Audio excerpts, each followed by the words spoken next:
প্রিয় দর্শক, আসসালামু আলাইকুম। সরল কথা চ্যানেলের দৈনিক সাতকাহনে আপনাদেরকে স্বাগতম।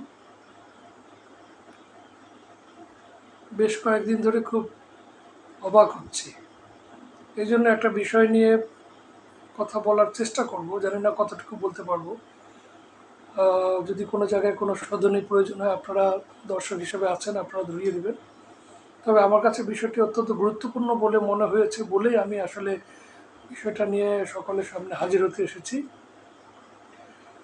কিছুদিন ধরে আমরা খেয়াল করছি যে পত্রপত্রিকায় অথবা সোশ্যাল মিডিয়ায়, ফেসবুকে এক ধরনের বিষয়কে ছড়িয়ে দিয়ে ওই ধরনের যে বিষয়গুলো অথত্যতা যাচাই করা ছাড়াই বিষয়গুলো ছড়িয়ে দেওয়া হচ্ছে, এবং এই বিষয়গুলোর মাধ্যমে কারোর ক্ষতি হচ্ছে অথবা কেউ হেনস্থা হচ্ছে অথবা কেউ অপমানিত হচ্ছে, এই বিষয়গুলো ভাবার কোনো সুযোগই সম্ভবত দেয়া হচ্ছে না। এমনভাবে ছড়িয়ে ছিটিয়ে দেওয়া হচ্ছে। তো এই বিষয়টা সম্ভবত অতিরিক্ত ভিউ পাওয়ার আশায়, অথবা এখন যে ট্রেন্ড চলছে, যে ট্রেন্ডটা হচ্ছে যে কার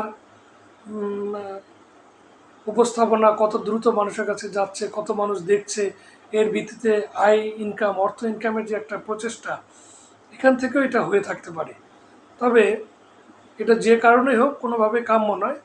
তো আমি বিষয়টা শুরু করি এভাবে যে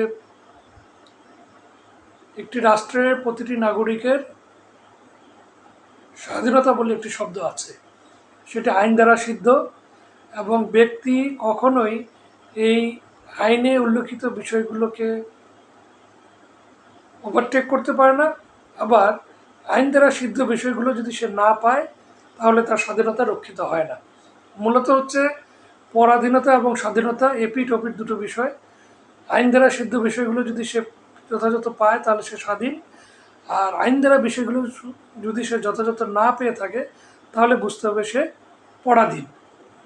ঠিক এই জায়গা থেকে আমরা সার্বক্ষণিকভাবে এখন যে চর্চাটা আরও বেশি হচ্ছে, ব্যক্তি স্বাধীনতা নামে একটি শব্দ, বা ব্যক্তি স্বাধীনতা বলতে যে বিষয়টি বোঝাচ্ছে, সেটি মানুষের ভিতরে খুব আলোড়ন তৈরি করেছে যে আমরা ব্যক্তি স্বাধীন, ব্যক্তিগতভাবে স্বাধীন, স্বাধীন হয়েছি। তো স্বাধীন হয়েছি তার মানে এই যে আমরা কি যা ইচ্ছা তাই বলতে পারবো, বা যা ইচ্ছা তাই করতে পারবো? এটা কি আইন দ্বারা সিদ্ধ? এই প্রশ্নগুলো কিন্তু সামনে চলে আসে। যে একজন ব্যক্তি সে স্বাধীন, তার মানে সে যা ইচ্ছা তাই করতে পারবে? আইন কি বলে? আমরা এটার মূল কথায় যাই আগে, যে স্বাধীনতা বা ব্যক্তি স্বাধীনতা, এটাকে ইংরেজিতে বলা হচ্ছে সিভিল লিবার্টি। সিভিল লিবার্টি মানে হচ্ছে এই সমাজে বা এই রাষ্ট্রে যারা বসবাস করে তাদের সকলকে সিভিল বলা হচ্ছে, এবং সকলের এই রাইটটা আছে।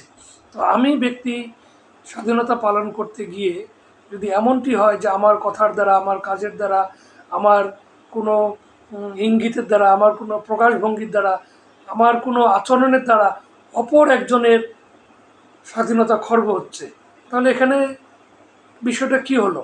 যে আমি যেটা করলাম, আমার এই করার কারণে আরেকজনের স্বাধীনতা খর্ব হলো। তাহলে প্রশ্ন উঠে যে আমি কি আমার স্বাধীনতা শব্দটিকে পাওয়ার ক্ষেত্রে সর্বোচ্চ ভূমিকা রেখেছি, নাকি আমি স্বাধীনতার সুফল পাওয়ার জন্য যা করা দরকার সেটা না করে আমি এর চেয়ে অতিরিক্ত কিছু করছি? এই প্রশ্ন যখন আমাদের সামনে এসে হাজির হয়, তখন অনেকগুলো বিষয় এই সমাজে খোলাসা হয়ে যাওয়ার মতো হয়। যেমন ধরুন, একটি পত্রিকায় বা আজকাল অনেক অনলাইন পত্রিকা হয়েছে, সেখানে সহজে কাটতি হতে পারে এমন কিছু বিষয় খুব দ্রুত সেখানে চলে আসে। আমি ছোট্ট একটা উদাহরণ দিয়ে বলবো যে কয়েকদিন আগে একজন শিল্পী, সেই শিল্পীকে আওয়ামী লীগের সাধারণ সম্পাদকের সাথে জড়িয়ে বেশ কিছু কথা বলা হয়েছে। এটা হতে পারে সত্য অথবা হতে পারে মিথ্যা, কিন্তু এটার কোনো অথেন্টিক সত্যতা যাচাই করা হয় নাই। এটা উল্লেখ শুধু ছাপিয়ে দেওয়া হয়েছে, এবং সেখানে ওরকম কোনো সূত্রের কথা উল্লেখও করা হয়নি। আজকে আমরা দেখলাম সেই শিল্পী আবেগঘন পোস্ট দিয়েছেন, এবং সে সেই পোস্টে এমনও বলেছে যে আমি সেই সাংবাদিক সম্পর্কে অনেক কিছু বলতে চেয়েছিলাম, কিন্তু তার ছবিতে তার কোলে তার মেয়েকে দেখে আমি কিছু বললাম না। আমি দোয়া করি তার মেয়েরও যেন কখনো এইরকম সমস্যার সম্মুখীন হতে না হয় এবং কেউ তার মেয়েকে যেন কটূক্তি না করে। যেহেতু সে এরকম কাজ করে খায়, এর জন্য যাতে আল্লাহ তাকে শাস্তি না দেন। সত্যতা বা এর মিথ্যা যাচাইয়ের বিষয় প্রসঙ্গ এখানে নয়। প্রসঙ্গটি হচ্ছে যার বিষয়ে আপনি বলছেন তাকে আপনি কি বিষয়টা জানিয়েছিলেন, 1 নম্বর। 2 নম্বর বিষয়, যার সম্পর্কে আপনি বলছেন তার সম্পর্কে আপনি কতটুকু জানেন। 3 নম্বর বিষয়, যেটা আপনি বলেছেন সেটা কি আদৌ সত্য। যদি সত্য হয়ে থাকে তাহলে সেটাকে সূত্র সহকারে উপস্থাপন করুন। তা না হলে এটা সহজ কাটতি হিসাবে বাজারে যেভাবে হলুদ সাংবাদিকতা অথবা ভিউ সাংবাদিকতার কাজ হয়ে থাকে, ঠিক সেরকমই বোঝায়। এবং এখানেই যে কথাটি স্পষ্ট হয়ে প্রকাশিত হয় সেটা হচ্ছে যে ব্যক্তি স্বাধীনতার তার জায়গা হরণ করছে। অর্থাৎ একজন ব্যক্তি যে স্বাধীন চেতা, সে যা ইচ্ছা তাই করতে পারে না। সে যা করতে চাইছে এটারও একটা দেওয়াল আছে। এই দেয়াল ওই পর্যন্ত যেখানে অন্য একজনের স্বাধীনতা খর্ব না হয়। সম্ভবত আমি কথাগুলো বোঝাতে পেরেছি। আমি আরেকটু বলি, সেটা হচ্ছে যে এটা এই কারণটা বা এই ব্যক্তি স্বাধীনতার কারণে অন্যের স্বাধীনতা খর্ব যে হচ্ছে এবং এতে কি কি প্রকাশিত হচ্ছে, সমস্যাগুলো কি হচ্ছে। যেমন সামাজিক অবক্ষয়, আমরা একে অন্যকে হেনস্থা করার জন্য ইউটিউবে ফেসবুকে বিভিন্নভাবে প্রচার প্রচারণা চালাচ্ছি, সত্য হোক মিথ্যা হোক না বুঝে চালাচ্ছি।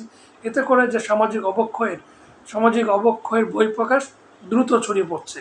2 নম্বর হচ্ছে নাগরিকের যে সহনশীলতা সেটা দিন দিন কমে আসছে।